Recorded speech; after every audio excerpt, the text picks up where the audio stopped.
교사 선생님 중에 한 분이 그 초등학생 자녀를 둔 남자아이를 둔 부모님이 계셨는데, 이 선생님의 고민은 뭔가 하면 아이가 자라지 않는 게 고민인 거예요. 또래 아이들은 뭐 학년이 올라가면서 나이를 먹어가면서 다 이렇게 성장을 했는데, 자기 아들만 벌써 6학년이 됐고 다음에는 이제 중학교에 들어가야 되는데 초등학교 2학년 때의 키가 그대로 있는 거예요. 초등학교 2학년 때만 해도 자기 아이가 제일 컸는데, 지금은 다른 아이들은 훌쩍 커버려서 머리 하나만큼 더 큰데 자기 아이는 자라지 않으니까 되게 고민을 하시더라고요. 그러면서 이제 저한테 그때 이제 고민 이야기를 하시면서, 내년까지 지켜보다가 아이가 자라지 않으면 아무래도 이제 성장 주사가 있어요. 아이들 자라는데 도움을 주는 그런 주사를 맞춰야 될까 좀 고민 중이에요. 그런 하소연을 하셨던 기억이 있는데, 여러분 부모님들의 입장에서 봤을 때 자녀가 자라지 않는 자녀가 있다면 어떻게 될까요? 걱정이 될까요? 아니면 많이 될까요? 많이 돼요. 여러분 하나님 입장에서 봤을 때도 우리가 우리의 모습을 볼 때 우리의 신앙이 자라야 되는데, 예수님의 형상대로 그리스도 예수의 장성한 분량에 이르기까지 자라야 되는데, 자라지 않는 모습을 보면 예수님이 걱정을 하실까요? 많이 하실까요? 많이 하시겠죠. 부모인데. 뭐 예수님도 걱정을 하시지만 우리 당사자도 사실 그게 스트레스예요. 우리 자녀들, 뭐 주변에 이제 자녀들 봐도 다른 친구들은 성장을 하는데 잘하지 않으면 뭐 부모도 걱정을 하지만 자녀들도 걱정이란 말이에요. 우리가 신앙생활 하다 보면 한 번쯤 그런 좀 걱정해 보시지 않나요? 왜 내 믿음은 자라지 않을까? 내 신앙은 왜 이렇게 자라지 않는 걸까? 예전과 별반 다르지 않게 왜 제자리를 계속 맴맴 도는 걸까? 아마 이런 신앙의 고민들, 신앙의 어떤 걱정들을 한 번 정도는 해보셨을 거예요. 오늘 그런 분들을 위해서 제가 좋은 책을 한 권 소개시켜 드리려고 하는데요. 게리 토마스의 책 중에 뿌리 깊은 영성은 흔들리지 않는다 이란 책이 있습니다.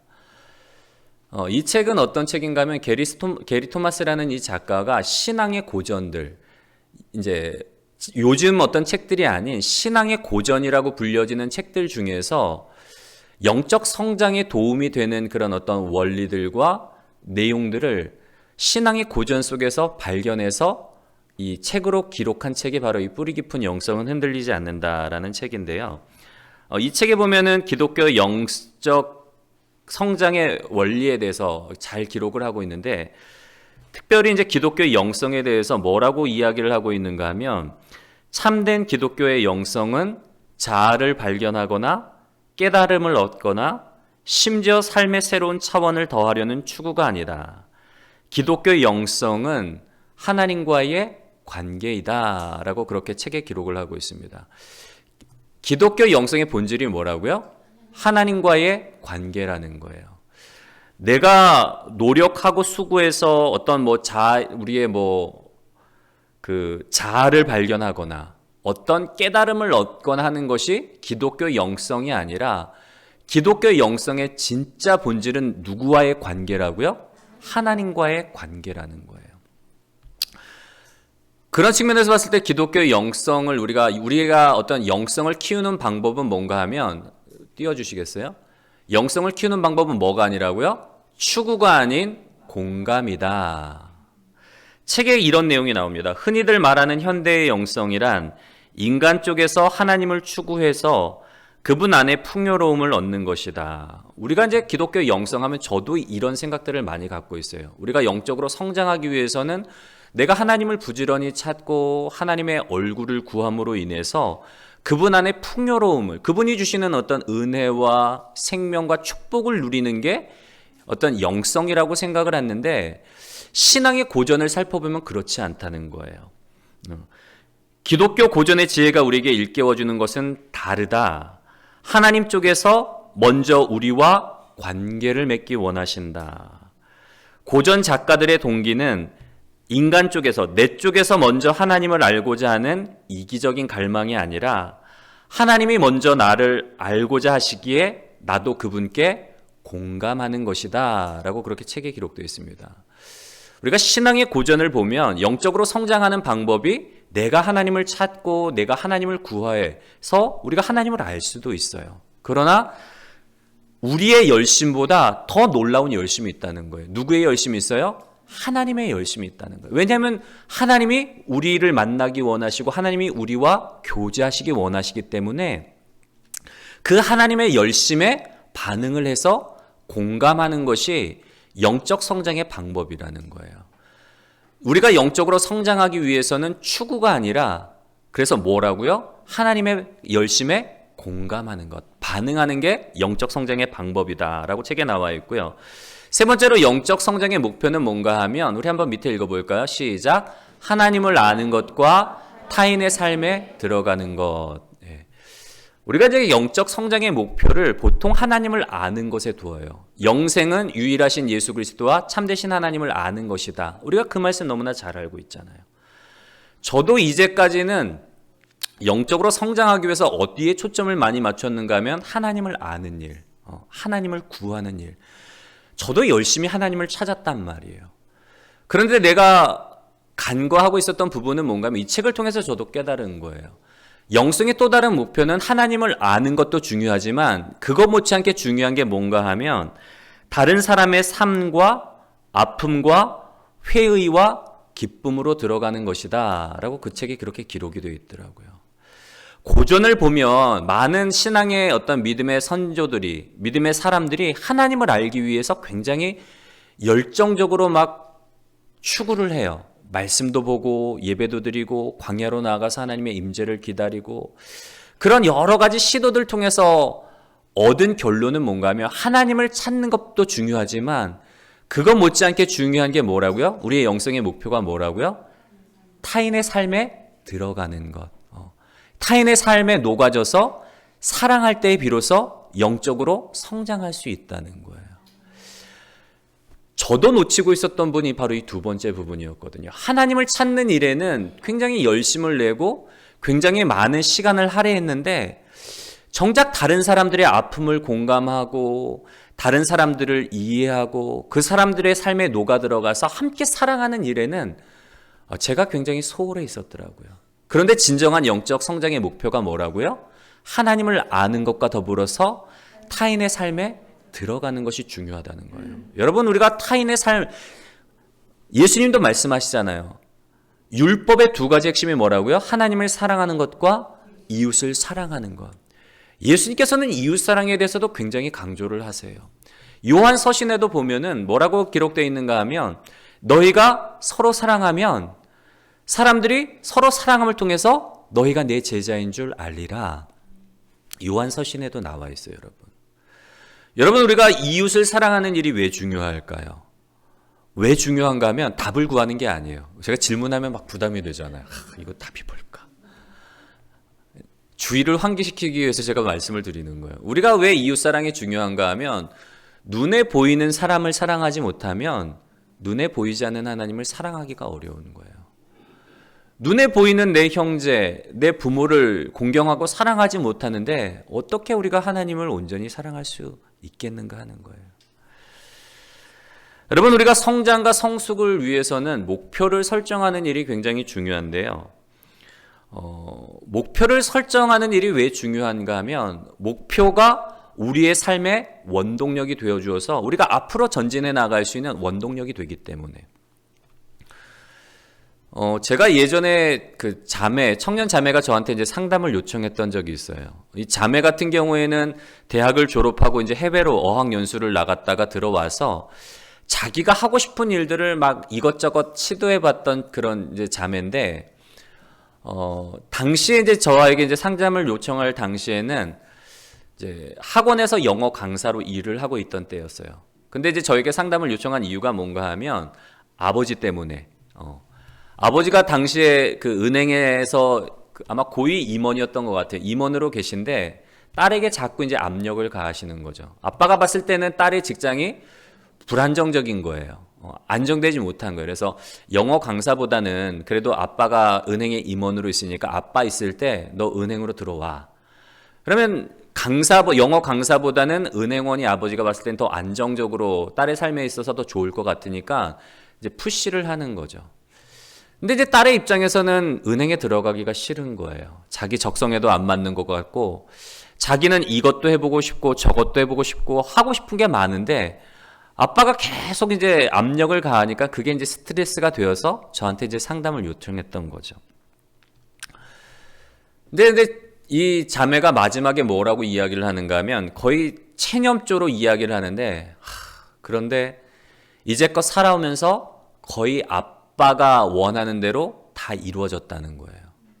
그 얘기는 뭐예요, 여러분? 지금은 내가 이렇게 뭐 버티고 있지만 결국 아빠 뜻대로 은행에 들어가서 일하게 될 거다, 그 얘기인 거예요. 살아오면서 결국에는 거의 다 아빠 뜻대로 됐어요.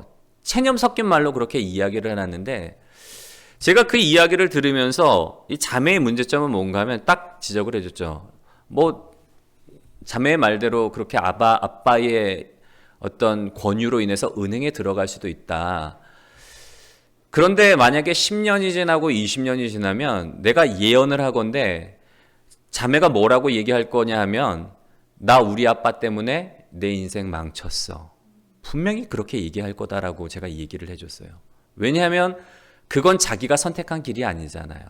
아빠가 계획하고 아빠가 선택한 길이기 때문에 분명히 자기가, 이 자매 같은 경우에 10년이 지나고 20년이 지나서 자신의 삶에 만족하지 못할 때, 자신이 불행하다고 느낄 때 뭐라고 남의 핑계를 대는가 하면 아빠 핑계를 대는 거예요. 나 우리 아빠 때문에 내 인생 망쳤어. 여러분, 이 자매의 문제는 뭔가 하면 목표가 없는 거예요. 자기가 뭘 해야 될지를 모르는 거예요. 자기가 정한 분명한 목표가 있으면 어떨까요? 그 앞에 뭐 장애물이 있고 아빠가 보기에 이게 안정된 직업이 아니라서 뭐 회유를 하고 압박을 가해도 분명한 내 목표가 있으면 뭐예요?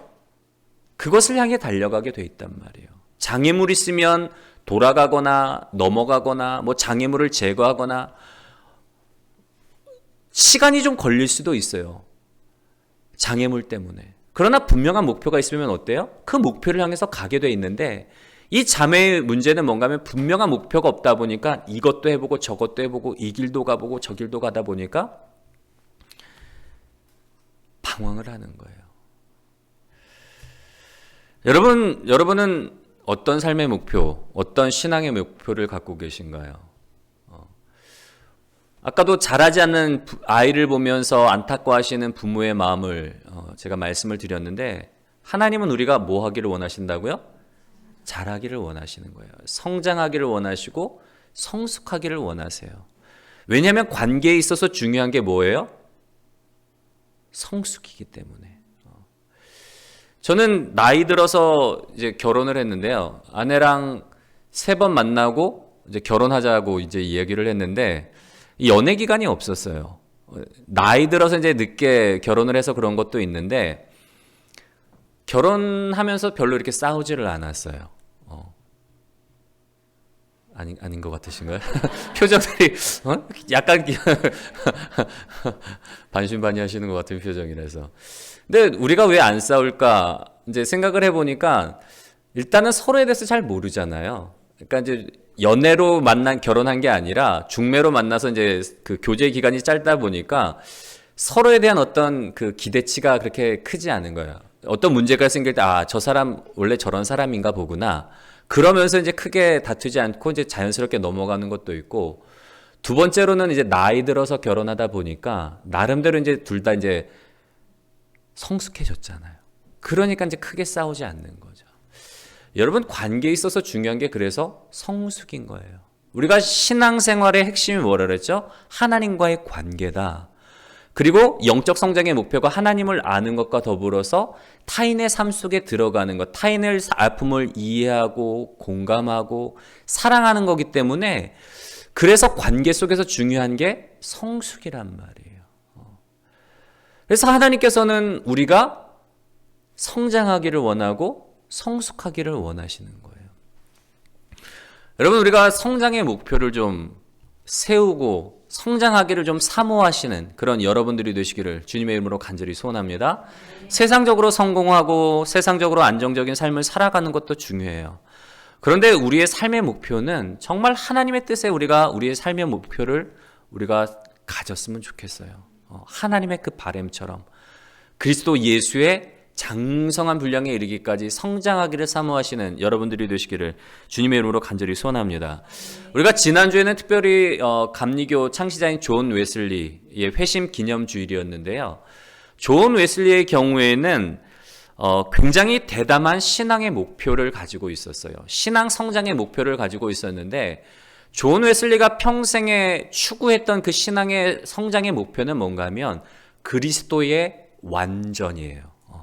장성한 그리스도의 분량에 이르기까지 성장하는 것. 그리스도인의 완전을 꿈꾸고 그리스도인의 완전을 위해서 굉장히 열심히 달려갔던 목회자인데 존 웨슬리가 그리스도인의 완전에 대해서 5가지로 이야기를 하는데요. 첫 번째는 뭔가 하면 그리스도인의 완전이라는 게 뭔가? 첫 번째는 우리 한번 읽어볼까요? 우리의 마음을 다하여 하나님을 사랑하는 것. 그리스도인의 완전이란 무엇인가 하면 예수 그리스도가 살아간 삶을 살아가는 거예요. 예수님이 어떤 삶을 살아가셨는가? 우리가 예수님처럼 어떻게 살아갈 수 있는가? 우리가 본받아야 될 예수님의 본은 무엇인가? 어떻게 하면 그리스도 예수님처럼 그 완전에 이를 수 있을까? 그 첫 번째가 뭐라고요? 마음을 다해서 하나님을 사랑하는 것이 그리스도인의 완전에 이르는 첫 번째 단계라는 거예요. 마음을 다해서. 여러분, 마음을 다해서 사랑한다는 것, 마음을 다한다는 것, 과연 뭐가 마음을 다하는 걸까요? 예전에 어떤 제가 책에서 봤던 내용이 있는데 구도자가 있었습니다. 진리를 추구하는 구도자가 있었어요. 이 사람은 정말 진리가 뭔가, 진리를 알기 위해서 굉장히 열심히 노력을 했는데 아무리 자기가 진리를 찾고 진리를 발견하려고 해도 도대체 진리가 뭔지를 모르겠는 거예요. 그래서 하루는 하도 답답해서 자기의 스승을 찾아갔대요. 선생님, 도대체 진리가 뭡니까? 내가 어떻게 하면 진리를 발견할 수 있습니까? 그렇게 막 너무 답답해서 스승을 찾아가니까 스승이 이 제자의 말을 가만히 듣고 있다가 제자를 데리고 강으로 가더래요. 그리고는 이 제자의 손을 잡고 강가로 들어가서는 갑자기 제자의 머리를 강물 속에 딱 집어넣는 거예요. 그러니까 갑자기 순식간에 일어난 일이니까 뭐 갑작스럽게 제자는 막 물속에 처박힌 거죠. 그러니까 여러분 어떻겠어요? 놀래는 건 둘째치고 물속에 있으니까, 지금 물속에 있으니까 어떻게 해요? 숨을 쉴 수가 있어요, 없어요? 숨을 못 쉬잖아요. 그러니까 어떻게든지 숨을 쉬려고 막 이렇게 일어나려고 하는데 스승이 그때 막 더 강하게 누르는 거예요. 그러니까 이 사람은 어때요? 살기 위해서 온 힘을 다해서 벌떡 몸을 일으켜 세우는 거죠. 가까스로 막 온 힘을 다해서 일어나서 스승에게 따지듯이 물었대요. 아니 선생님, 제가 진리를 찾는 방법에 대해서 가르쳐 달라고 말했는데 왜 갑자기 저를 막 죽이려고 하십니까? 왜 저를 물에다 집어넣으십니까? 막 따지시니 물으니까 이 스승이 그렇게 이야기를 하더래요. 내가 지금 물속에서 숨을 쉬기 위해서 살려고 내 온 힘을 다해서 발버둥 쳤던 것처럼, 일어나려고 그렇게 힘을 쏟았던 것처럼 그렇게 진리를 찾아라. 그러면 진리를 발견하게 될 것이다. 그렇게 이야기를 했대요. 여러분, 사실 아까 우리가 처음에 말씀을 드렸잖아요. 기독교의 영성은 추구가 아니라 뭐라 그랬죠? 공감이라는 거예요. 우리가 하나님을 추구하는 것도 중요하지만 그거보다 더 중요한 일이 하나님이 우리를 향한 열심, 우리와 관계하기 원하시고 우리와 교제하기 원하시는 그 하나님의 열심이 있기 때문에 그 하나님의 열심에 반응해서 공감하는 게 기독교의 영성의 어떤 방법이다라고 우리가 말씀을 드렸는데, 그런 측면에서 봤을 때 이 이야기는 맞지 않아요. 그런데 중요한 포인트는 뭐예요? 마음을 다한다는 거. 마음을 다한다는 게 이 이야기를 통해서 확연하게 다가오는 거예요. 살기 위해서, 숨을 쉬기 위해서, 죽지 않기 위해서 온 힘을 다 기울이는 것처럼 여러분, 마음을 다해서 우리가 하나님을 사랑한다는 건 그런 거예요. 내 마음을 다하고 뜻을 다하고 내 생명을 다해 여호와 하나님을 사랑하라. 성경은 말하고 있잖아요. 여러분, 얼마만큼 우리는 하나님을 사랑하고 계신가요? 그리스도의 완전에 이르는 첫 번째 단계는 뭐라고요? 마음을 다해서 하나님을 사랑하는 거래요. 여러분, 예수님께서도 전심으로 주님을 사랑하셨단 말이에요. 예수님께서는 영원 전부터, 우리와 같이 육신을 입고 이 땅에 오기 전부터, 영원 전부터 하나님과 그 사랑의 교제 속에 계셨던 분이에요. 그리고 하나님의 뜻을 따라 이 땅에 오셔서 우리의 죄의 문제를 해결하시고 우리를 구원하기 위해서, 우리를 하나님께 인도하기 위해서 자신의 몸을 십자가에 내어주시기 위해서 이 땅에 오셨을 때에도 예수님께서는 하나님과의 교제 속에서 멀어지신 적이 없어요. 늘 하나님의 얼굴을 구하고 하나님을 찾으셨단 말이에요. 새벽 미명부터 일찍이 일어나서 하나님 앞에 나아가셨단 말이에요. 새벽에만 나가신 게 아니라 성령 안에서 무시로 예수님께서는 하나님과 깊은 교제를 가지신 거예요. 늘 얼굴을 하나님을 향해 구하고 하나님만을 바라보는 삶. 그런 삶을 사신 예수님처럼 여러분 마음을 다해서, 정말 힘을 다해서, 뜻을 다해서 하나님을 사랑하시는 그리스도의 완전에 이르시는 복된 여러분들이 되시기를 주님의 이름으로 간절히 소원합니다. 두 번째로 우리가 그리스도인의 완전이란 무엇인가 하면 한번 읽어볼까요? 시작. 우리의 마음과 삶을 송두리째 하나님께 바치는 것. 마음을 다해서 하나님을 사랑하는 것뿐만 아니라 더 나아가서 마음과 삶, 나의 전부를 하나님께 드리는 게 그리스도의 완전이라는 거예요. 빌립보서 2장 5절부터 8절에 이렇게 기록되어 있습니다. 우리 한번 읽어볼까요? 시작. 너희 안에 이 마음을 품으라. 곧 그리스도 예수의 마음이니 그는 근본 하나님의 본체시나 하나님과 동등됨을 취할 것으로 여기지 아니하시고 오히려 자기를 비워 종의 형체를 가지사 사람들과 같이 되셨고 사람의 모양으로 나타나사 자기를 낮추시고 죽기까지 복종하셨으니 곧 십자가에 죽으심이라. 아멘. 여러분, 우리가 본받아야 될 본은 예수 그리스도의 본인 거예요. 예수님께서 하나님을 사랑하셔서 온 마음을 다해 사랑하셨는데 어떻게 사랑하셨는가 하면 자기의 몸을 십자가에 내어드릴 정도로, 우리를 위한 희생물로 내어주실 정도로 하나님의 뜻을 따라서 자기가 산 제물이 된 거예요. 희생 제물이 된 거예요. 주님 앞에, 하나님 앞에 자기를 드린 거예요. 전부를 드리셨단 말이에요. 웩이라는 선교단체가 있는데요. 이 웩 선교단체의 창시자인 C.T. 스터드가 이런 이야기를 했습니다. 예수 그리스도가 실제이고 나를 위해 죽으신 것이 사실이라면 그분을 위해 드리는 나의 어떤 희생도 결코 큰 것이라 할 수 없다. 예수님을 만나고 나니까 정말 예수님이 실제이고 예수님이 나를 위해서 자기의 생명을 내어주신 것이 사실이라고 믿어지니까 자기의 삶을 드린 거예요. 자기의 삶을 들여서 선교하는 일에, 오지에 들어가서 선교하는 일에 자기의 삶을 헌신한 이 C.T. 스터드가 한 이야기가 바로 이겁니다. 여러분, 우리가 예수님을 만나고 나면, 그 사랑을 경험하고 나면 어떻게 해요? 드릴 수밖에 없어요. 예수님이 날 위해 죄인 되었을 때에, 내가 죄인 되었을 때, 하나님을 알지도 못할 때에 나에게 먼저 오셔서 자기의 생명을 내어주셨는데 내가 뭐라고?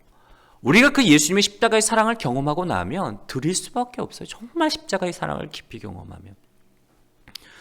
창세전부터 하나님과의 영원한 사랑 속에 있었던 예수님이 기꺼이 자신을 드렸던 것처럼, 여러분, 사랑의 본질은 그거예요. 내가 사랑하는 대상을 위해서 아낌없이 나의 전부를 준단 말이에요. 우리가 예수님의 본을 따라서 나의 마음뿐만 아니라 나의 삶과 나의 생명까지도 기꺼이 주를 위해서, 하나님을 위해서 드릴 수 있는 그리스도의 완전에 이르시는 복된 여러분들이 되시기를 주님의 이름으로 간절히 소원합니다. 세 번째로 그리스도의 완전이라는 건 무언가 하면 우리 한번 읽어볼까요? 시작. 하나님의 형상을 온전히 되찾는 것. 그리스도의 완전이란 하나님의 형상을 우리가 온전히 되찾는 거예요. 요한복음 14장 8절과 9절에 이렇게 기록되어 있는데 한번 읽겠습니다. 시작. 빌립이 이르되 주여 아버지를 우리에게 보여주옵소서. 그리하면 족하겠나이다. 예수께서 이르시되 빌립아 내가 이렇게 오래 너희와 함께 있으되 내가 나를 알지 못하느냐. 나를 본 자는 아버지를 보았거늘 어찌하여 아버지를 보이라 하느냐. 아멘. 제자 중에 빌립이 예수님께 요청하죠. 예수님, 저에게 아버지 하나님을 좀 보여주세요. 내가 아버지 하나님 보기를 원합니다. 예수님이 뭐라고 얘기를 하세요? 나를 본 자는 곧 아버지를 보았다는 거예요. 여러분, 이 말은 뭘까요? 예수님의 형상이 곧 누구의 형상이라는 거예요? 하나님의 형상이라는 거예요. 우리는 예수님을 통해서 하나님을 바라볼 수가 있는 거예요. 예수님이 이 땅에 오셔서 살아가신 삶, 그 삶을 보면 그 삶의 모습 속에서 하나님을 발견할 수가 있다는 거예요. 우리가 그리스도인의 완전에 이른다는 건 뭐예요? 하나님의 형상, 예수 그리스도의 형상을 우리가 갖고 회복하는 거예요. 사람들이 나의 모습을 볼 때 내 안에 있는 성령의 9가지 열매들, 사랑과 희락과 화평과 자비와 양성과 충성과 오래 참음과 인내와 절제와 이러한 성령의 열매들이 내 삶에서 일어나는 모습을 보면서 누구를 보게 되는 거예요? 예수님을 보게 되는 거고 하나님을 보게 된단 말이에요. 우리가 그리스도의 완전에 이른다는 건 예수님처럼 예수 그리스도의 인격과 예수 그리스도의 성품과 예수 그리스도의 마음을 갖는 거예요. 여러분, 우리가 날마다 예수님을 바라봄으로 인해서 성령이 우리 안에 우리를 빚어가세요. 우리가 날마다 예수 그리스도의 형상을 닮음으로 인해서 사람들이 우리의 모습을 통해서 하나님을 발견할 수 있는 그런 그리스도인의 완전에 이르시는 복된 여러분들이 되시기를 주님의 이름으로 간절히 소원합니다. 네 번째로 우리가 그리스도의 완전에 이른다는 건 뭔가 하면 한번 읽어볼까요? 시작. 매사에 예수님처럼 생각하는 것. 여러분, 예수님도 이 땅에 오셔서 결코 공생의 기간 동안 자기 임의대로 사역하지 않으셨어요. 새벽 미명부터 일어나서 기도하러 나가셨을 뿐만 아니라 순간순간 하나님의 뜻을 구해요. 하나님, 오늘은 어디로 갈까요? 오늘은 어떤 사람들을 예비하셔서 어떤 사람들을 만나게 하실 건가요? 생각하는 것이나 말하는 모든 것이 예수님은 철저히 누구 안에서 생각하셨다고요? 하나님 안에서. 수가성 우물가의 여인과 만났을 때에 제자들이 나와서 묻죠. 아니, 음식을 구하러 간 제자들이 누가 주님께 먹을 것을 갖다 줬습니까? 이야기를 할 때 내 양식은 뭐라고 말씀을 하시죠? 아버지의 뜻을 이루어드리는 것이 내 양식이다 라고 말씀을 하세요. 여러분, 예수님의 언행 모든 심사는 철저하게 임의대로 하신 것이 아니라 누구를 중심으로 하셨다고요? 하나님 안에서 하나님의 생각과 하나님의 마음과 하나님의 뜻을 가지고 말하시고 행동하셨던 거예요. 우리도 마찬가지예요. 예수님이라면 어떻게 하실까? 예수님이라면 이런 상황에 어떻게 말씀하실까? 예수님이라면 이런 상황 가운데 어떻게 반응하실까? 그리스도인의 완전에 이른다는 건 매사에 모든 크고 작은 일에 있어서 언행심사를 다 예수님처럼 살아가는 거예요. 내가 그리스도와 함께 십자가에 못 박혔나니 그런즉 이제는 내가 산 것이 아니요 나를 위해 자기 몸을 내어주신 예수 그리스도를 믿는 믿음 안에서 살아가는 것이니라. 사도 바울이 그렇게 고백을 하잖아요. 이제는 더 이상 내 삶이 아니고 누구의 삶이라고요? 예수님 안에서 살아가는 거예요. 왜냐하면 나는 예수님과 함께 죄로 인해서 예수님과 함께 십자가에 못 박히고 부활하신 예수님과 연합해서 새로운 생명을 예수님 안에서 이제 새로운 피조물이 되었기 때문에 더 이상 과거의 나가 아닌 거예요. 살아도 주를 위해 살고 죽어도 주를 위해 죽는 모든 언행심사가 예수님 중심으로 그렇게 생각하고 말하는 것이에요.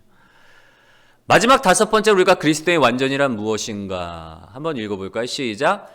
예수님을 닮아 행실이 한결같은 것. 그리스도인의 완전이라는 건 예수님을 닮는 건데 예수님을 닮아 행실이 한결같은 거예요. 여러분, 복음서에 나와 있는 예수님의 모습을 보세요. 예수님은 한결같으세요. 변하지 않으세요. 어린아이나 부녀자들, 병든 자나 소외된 자들에게 한결같이 사랑해 주세요. 한 번도 그런 소외된 사람들, 어린아이, 부녀자들, 병든 자, 가난한 자들을 무시하지 않았어요. 오히려 그들을 따뜻한 사랑으로 대해 주신 그런 모습을 볼 수가 있단 말이에요.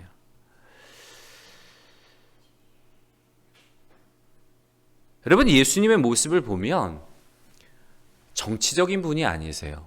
뭐 제도권에 목회자의 어떤 조직, 그룹 안에 들어와서 확 권위를 내세우고 막 정치적인 입지를 굳히기 위해서 머리 굴리고 사람들을 선동했던 모습이 아니란 말이에요. 오히려 예수님의 모습은 그런 제도권 안에 들어온 분이 아니라 정말 자유롭게 돌아다니면서 사람들을 만나고 세리나 창기나 죄인들의 집에 허물없이 찾아가서 그냥 편하게 먹고 마시면서 웃고 즐기고, 그리고 사랑하는 사람들이 병들어 죽게 됐을 때 가슴 아파하면 통곡하시는 그런 모습, 정말 인간적인 모습을 우리가 볼 수가 있단 말이에요. 한결같은 모습이에요. 모든 사람에게 변함없이 사랑하시는 모습. 예수님을 따르는 우리도 한결같아야 돼요. 한결같이 따뜻한 마음을 가지고 사랑하는 것. 여러분, 이제 말씀을 마무리하려고 하는데요. 우리가 아까도 말씀을 드린 것처럼 어떤 목표, 어떤 여러분 열망을 갖고 살아가시나요? 세상적인 열망, 세상적인 목표가 아니라 신앙적인 목표를 좀 가지셨으면 좋겠어요. 신앙적인 열망. 내가 그리스도의 완전의 이르기를 사모합니다. 예수님을 닮아서 정말 그리스도의 장성한 분량에 이르기까지, 오늘 말씀에 보면 그리스도 예수께까지 이르기까지 자라가라고 그렇게 말씀을 하시잖아요. 여러분, 우리가 추구하고 우리가 노력하는 것도 있지만 우리가 무엇보다도 하나님의 열심을 좀 바라보셨으면 좋겠어요. 예수님께서도 뭐라고 말씀을 하시는가 하면, 아버지 하나님에 대해서 말씀하실 때 내 아버지는 선한 농부다라고 그렇게 말씀을 하세요. 선한 농부. 여러분, 농부는 굉장히 부지런해요. 농부의 목표는 뭐죠? 농부의 관심은 열매이기 때문에, 수확이기 때문에 어떻게 해서든지 내가 기르는 작물이 더 잘 자라기 위해서, 더 풍성한 수확을 거두기 위해서 수고를 마다하지 않아요. 우리 안현주 집사님도 남편과 이제 텃밭을 가꾸고 계시는데 굉장히 부지런하세요. 막 나가서 쉬는 날을 할 거 없이 나가서 밭 일구고 뭐 이렇게 벌레 잡고 잡초 뽑고, 키우는 그 작물이 잘 자라기 위해서 시간만 나면 가서 수고를 한단 말이에요. 선한 농부 대신 하나님도 마찬가지. 성경 말씀에 보면은 내 아버지는 선한 농부라. 열매 맺는 가지가 더 열매 맺도록 아버지 하나님께서 친히 뭐 해주신다고요? 가지를 쳐주신대요. 열매 맺는 가지가 더 잘 자랄 수 있도록 하나님이 친히, 선한 농부 되신 하나님이 우리의 삶을 어떻게 하셔요? 빚어가시고 만들어 가신다는 거예요. 우리 안에 그리스도 예수의 형상이 이루어지기까지, 하나님이 기쁨이 되는 자녀들이 되도록 우리를 그리스도 예수의 장성한 분량에 이르기까지 성장해 가도록 그렇게 하나님이 만들어 가신다는 거예요. 우리가 그 하나님의 열심을 바라보고 우리의 삶을 내어 맡겼으면 좋겠습니다, 여러분. 하나님이 우리를 빚어가시는 과정이 뭐예요? 관계 속에서 빚어가요. 하나님과의 관계 속에서도 빚어가지만 다른 사람들과의 관계 속에서도 우리를 만들어 가신단 말이에요. 진짜 마지막으로 한 가지만 더 말씀을 드리고 말씀을 마무리할 텐데요. 참 부끄러운 고백이에요. 저한테도 약점이 있어요. 저는 사실 이 관계가 굉장히 약한 사람이에요. 어릴 때부터 이제 혼자 살아왔고 혼자 사는 것에 굉장히 익숙해요. 혼자 하는 것을 굉장히 좋아하고, 그런데다가 제 이제 성품적으로 좀 약한 부분은 뭔가 하면, 제 기질은 어떤 기질이 있는가 하면 좀 옳고 그름을 시시비비를 가려야 되는 그런, 그래야지 좀 직성이 풀려요. 그냥 두리뭉실한 걸 별로 안 좋아해요. 분명히 어떤 일에 있어서 옳고 그름을 분명하게 가려야지, 네가 잘못했는지 내가 잘못했는지 가려야지 좀 직성이 풀리는 성격이고, 하지 말라고 하면 절대로 잘 안 하는, 약간 좀 정의로운 성격이라기보다는 좀 정의로운 성격이 아니에요. 약간 좀 범생이 같은 그런 기질이 있어요. 하지 마! 그러면 절대로 안 하는 기질이 있는데, 그 기질을 우리 큰아이가 좀 닮았어요. 근데 이런 기질의 문제는 뭔가 하면 자칫 잘못하면 정죄하기 쉽고 좀 차가운 게 문제예요. 그게 저한테 그런 성향이 있단 말이에요. 그래서 저는 최근에 이제 저희 만나교에서 70문도 전도대 팀이 오셔서 전도를 해주셨는데, 그때 이제 어떤 분한테 이제 복음을 전하셨더라고요. 전도하셔서 한 분이 이제 교회로 찾아오셨는데, 그때는 처음에 오셨을 때 저는 이분이 노숙자인 줄 알았어요. 왜냐하면 저 몇 번 봤거든요. 그분 공원에서 이렇게 막 누워가지고 있는 걸 몇 번 봤기 때문에 노숙자인 줄 알았는데, 목수라고 그러시더라고요. 근데 이제 그 전도팀 가고 나서 이제 얼마 안 있다가 내려오셨는데 술에 취해 내려오셨더라고요. 그리고는 이제 어렵다고 도와달라고 막 그러시는데, 이거 어떻게 해야 되나 하다가, 그냥 돈으로 드릴 수는 없잖아. 이런 분들은 돈 드리면 또 술 사 드시니까. 그래서 아예 돈 못 드린다고 그냥 도와달라고 그러는데, 우리가 이제 보통 수요 예배 끝나고 주일 예배 끝나면 식사를 하기 때문에 뭐 이렇게 이제 밥이라도 이렇게 우리가 대접할 수 있지만 그때는 목요일이었기 때문에 이제 아무것도 없어서 수요일 날이나 아니면 주일 예배 오세요. 그 시간 오면 우리가 밥 대접해 드릴게요. 근데 안 가시더라고요. 도와달라 그러더라고요. 아니 술 드셨잖아요. 돈 드리면 또 술 드실 거 아니까 아니라고 술 안 마셨다고 막 거짓말 하시더라고요. 그래서 어떻게 할까 고민하다가 돈 드리면 안 될 것 같아서 이분 데리고 이제 식당으로 데리고 갔어요. 그리고는 이제 식사 대접해 드리고 식사 이거 드시라고. 그리고 나중에 수요일 날이나 이제 주일 날 오시라 그랬는데 지지난주인가 몇 주 전에 한번 오셨어요. 이제 예배 끝나고 오셔서 또 이렇게 전 못 봤는데 여기 이쪽 주방으로 오셔서 반찬 달라고 그러셨더라고요. 근데 이제 자꾸 이제 오시니까 제가 무슨 생각이 드는가 하면 이분 계속 오시면 이거 어떻게 해야 되나. 근데 제 마음 가운데는 약간 좀 정죄하는 마음이 있어요. 저는 정말 본인이 힘든 상황 가운데서 어떻게든지 살아보려고 하는 분들한테는 아낌없이 지원을 하죠. 근데 그냥 해보지도 않고 계속해서 막 이렇게 도와달라고 하는 분들한테는 사실 제가 마음이 잘 안 가요. 제가 좀 차가워요. 그런 면에서. 아낌없이 베풀어야 되는데 그런 면에서 그러지 못하는 거예요. 제 성품상, 기질상. 근데 말씀을 보면 그게 아니잖아요.